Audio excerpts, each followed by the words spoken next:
The darkness outside was palpable, the only sound being the crickets chirping in the stillness of the night. It was 4 a.m., and Aunt Thembi had just drifted off to sleep when she was jolted awake by a loud knock at the door. She groggily got out of bed, wrapping a towel around her waist and slipping on her slippers. As she made her way to the door, she muttered to herself, "What now?" She hesitated for a moment, wondering if she should even bother answering. But something about the persistent knocking tugged at her heartstrings. She knew that knock all too well. It was Nandi, her beloved niece. Aunt Thembi opened the door to find Nandi standing there, supported by two friends. Nandi's eyes were glassy, and her speech was slurred. Aunt Thembi's heart sank as she realized that Nandi was drunk again. With a sigh, Aunt Thembi ushered Nandi and her friends inside. She helped Nandi to the couch, where she collapsed onto the cushions. Just as Aunt Thembi thought Nandi was about to pass out, she suddenly sat up, her eyes wide with fear. "Go-go!" Nandi screamed, pointing towards the fridge. Aunt Thembi's patience was wearing thin. "Not this again, Nandi," she said, trying to calm her down. But Nandi was beyond consolation. She nodded vigorously, her eyes welling up with tears. Aunt Thembi knew that she couldn't ignore Nandi's antics any longer. She vowed to take Nandi to see a prophet in the morning, hoping that someone with spiritual insight could help her niece overcome her demons. As the morning sun peeked through the windows, Aunt Thembi busied herself preparing Nandi for their visit to the prophet. She poured steaming hot water into the bathtub, the aroma of soap and shampoo filling the air. Just as Nandi was getting ready, Ma'am Sealcane burst into the house, her voice booming through the rooms. "How, Thembi? How much longer are you going to tolerate this nonsense from Nandi?" Nandi emerged from the bathroom, a towel wrapped around her head, and a hint of a smile on her face. "Good morning to you too, Makathato," she said, her voice dripping with sarcasm. Ma'am Selicane's expression turned red with indignation. "Argman, you think you're so clever, don't you? But let me tell you, young lady, you're not as slick as you think you are." Nandi's smile grew wider as she responded, "As much as I love you, Ma, and would love to interact with you, I have this heavy headache that can't take any noise. So I'll leave you with Ma." Ma'am Selicane's eyes narrowed, her voice taking on a menacing tone. "Yewena, Kamlana, I'm not yet done with you," Aunt Thembi intervened, shaking her head with a smile. "Please leave the child alone, Ma'am Sealcane. She's just having a good time in her life. I'm more worried about this go-go she constantly sees. I've decided to take her to Bab Molef. We were on our way when you arrived." Ma'am Selicane's expression changed, her curiosity piqued. "I'm coming with you. I want to hear it myself when the prophet confirms her madness." Aunt Thembi chuckled, her eyes twinkling with amusement. As they walked out of the house, Ma'am Selicane's voice could be heard muttering under her breath, "I'll behave myself, but I'm not making any promises about what I'll say to that prophet." As they strolled down the road, the trio turned onto another street, where Bab Molef's house stood at the corner. The prophet was tending to his garden, his hands digging gently into the soil. Upon their arrival, he gestured for them to wait near a room adjacent to his gate. Bab Molef finished his gardening, wiped the sweat from his brow, and joined them. "How may I assist you today?" he asked, his eyes warm with kindness. Before Aunt Thembi could respond, Ma'am Sealcane interjected, her voice laced with concern. "We're here because of this drunkard of a daughter.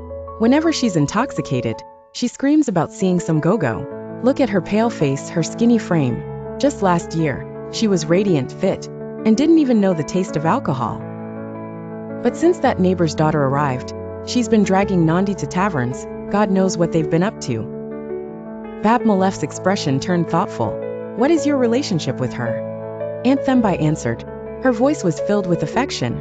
"Since my mother passed away, Ma'am Sealcane has been like a mother to me. She's always been there for us." Bab Molef nodded. "You're saying Nandi is seeing things. I believe she might be suffering from a mental disorder. There's a renowned medium in KwaZulu-Natal who specializes in such conditions. I recommend you take her there as soon as possible, before her condition worsens." Nandi stood up, her eyes flashing with frustration. Is that all? She asked, her voice tinged with disappointment. Babmalef nodded. Yes, that's all. Nandi turned to leave. Told you, Ma, we were wasting our time. He didn't even consult the bones. He just diagnosed me based on what Ma Silkane said. I'm leaving. You can find me at home. Ma'am Silkane intercepted them, her voice stern. See, it's this kind of attitude that's landed you in this condition. You're so reckless, so disobedient. Aunt Thembai apologized and reached into her purse to pay Babmalef for his services. Before she could hand him the money, he raised his hand in a gentle gesture. Please don't bother, he said with a warm smile. I didn't provide much assistance. You can keep it. I hope your daughter finds the help she needs. Aunt Thembai's eyes welled up with gratitude. Thank you, Babmalef, she said, her voice sincere. We appreciate your kindness. Ma'am Silkane nodded in agreement, while Nandi remained silent, her eyes fixed on the ground. The three women bid Babmalef farewell and left his yard, the weight of their concerns still lingering in the air.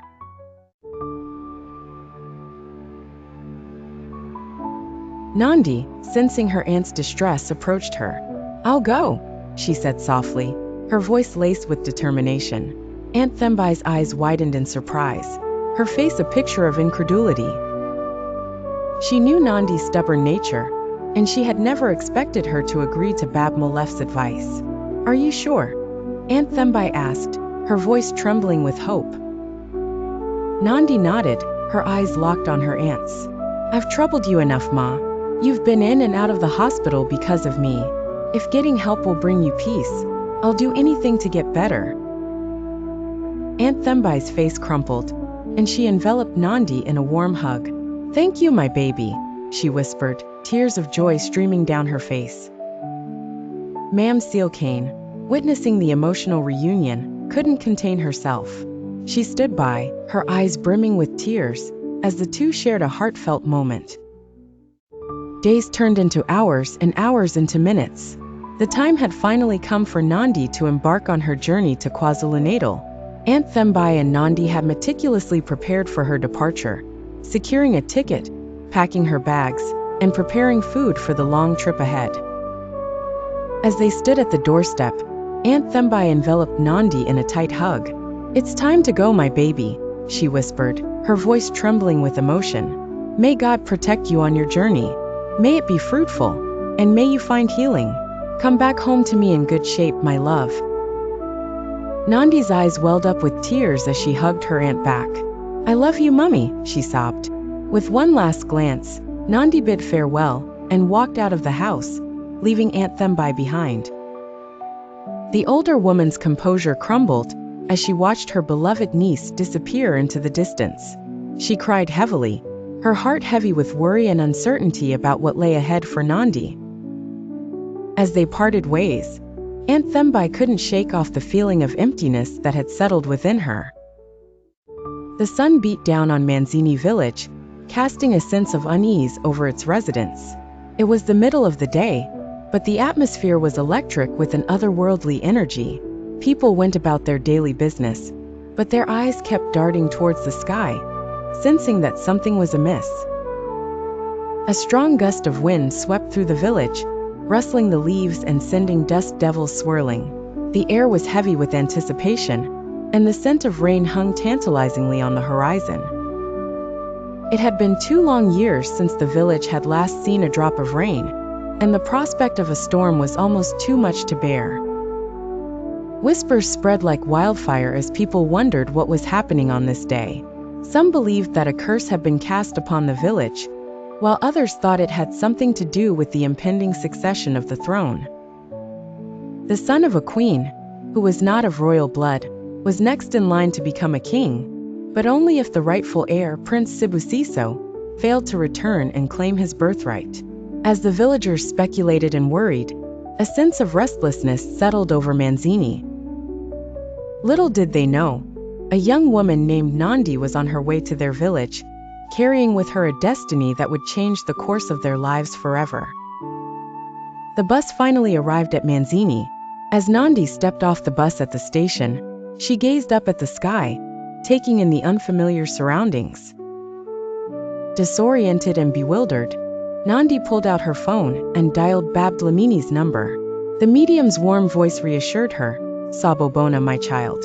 I've sent my daughter Nawandal to fetch you. She'll be wearing a yellow sundress with white flowers. You can't miss her. Nandi's eyes scanned the crowd, searching for the bright yellow dress. Suddenly, a radiant smile caught her attention. Nawandal, Babdlamini's daughter, approached her, and Nandi felt an instant sense of calm wash over her. Nawandal's eyes sparkled with warmth as she enveloped Nandi in a gentle hug. Come, my sister. I've come to pick you up. Nandi's unease dissipated, replaced by a deep sense of gratitude. She hadn't expected such a warm welcome, and Nawandal's kindness touched her heart. As they walked together, Nandi felt a sense of peace settle over her. Maybe, just maybe, this journey would bring her the healing and answers she so desperately sought. As Nandi and Nawandal strolled towards the village, the warm sun beating down on them, they chatted effortlessly. The village gates came into view, and just as they were about to enter, a dove swooped down, leaving an unexpected gift on Nandi's shoulder. Nawandal's eyes widened in surprise. Before Nandi could react, two mischievous little boys appeared out of nowhere, brandishing water guns. With gleeful shouts, they took aim and soaked Nandi, sending her into a fit of giggles. Nawandal chased after the boys, laughing and scolding them playfully. In the midst of the commotion, a wise and aged Mkulu emerged from the shadows. His eyes twinkled with warmth as he gazed at Nandi, his voice low and gravelly. Welcome home, Nkosazana. Nandi and Nawandal, caught up in the excitement, responded with respectful nods and greetings, but didn't quite grasp the significance of the old man's words. They continued on their way, leaving Nkulu to watch them with a knowing glint in his eye. He nodded to himself, a soft smile spreading across his face, before disappearing into the crowd. As if on cue, a convoy of cars appeared, horns blaring, and the villagers rushed to the gate, eager to catch a glimpse of the returning prince. The air was filled with the ululations of women, a traditional greeting for dignitaries. Among the crowd, a tall, imposing figure stood out, his chiseled features etched with a mixture of sadness and concern. His eyes seemed to hold 1,000 thoughts, each one more troubled than the last. He was the son of the queen, born outside of her marriage to the king, making him the king's stepson. His mother's promise had always been that he would one day ascend to the throne, but now, with the rightful heir returning, his claim to the throne was threatened. What would become of him? He had always assumed he would be the next in line, but now, his whole future was uncertain. His face reddened with anger and frustration. He turned abruptly and strode towards the palace, leaving the cheering crowd behind.